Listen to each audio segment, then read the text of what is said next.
Paunahin natin to, yung kay Marcos. Yung kay Marcos, mga kababayan, yung kay Marcos. Pangulong Marcos, inamin na posibleng nabudol nga siya ni Vice President Sara Duterte. Galing, no?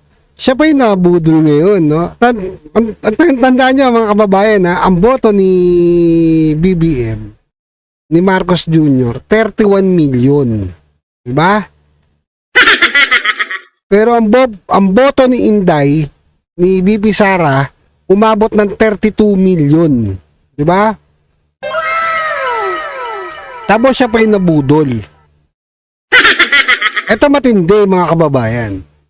Diba, tumakbo yan noon, Vice President, hindi nanalo. Nilampaso ni Robredo. Ngayon, di ba, alam niyo naman di ba, lahat ng kwento, di ba, kahit kay Amy, sinasabi ni Amy Marcos yan. Ang sabi ni Amy Marcos, hindi kami mananalo kung di mo kami tutulungan. Sino ngayon ang nambudol? Tama ba? Saka tandaan niyo, ilang taon, ilang dekada na yung tatay nila hindi mailibing-libing sa libingan ng mga bayani. Diba? Sino gumawa? Diba si Pangulong Duterte lang?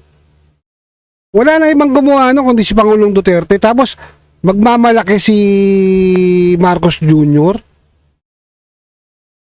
Diba na siya pa yung nabudol?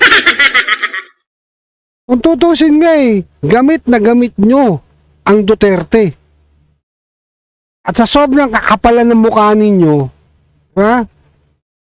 ang dami nyong ginawang hindi maganda sa kanila. Kapalit ng mga ginawa nilang magaganda sa inyo. Ang tindi ng mukha na itong mga to. Isipin nyo, yung tatay niya pinalibing. Nanalong presidente to. Ilang presidente nagdaan, hindi ba ipalibing yung tatay nila? Si Pangulong Duterte na nakagawa nun. Tapos, nanalong presidente to dahil sa Duterte, kay Inday.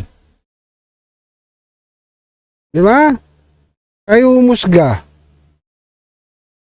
Tapos, sila pa yung ayaw bumitaw na sa kapangyarihan. Diba kaya nga sila nagpakalat ng perma-perma People Initiative Ito nakakatawa sa mga na yan Tapos ngayon, dati sinusuka ng mga dilawan, saka ng pink, ngayon himod puwet na sa kanila. Akampwet talaga.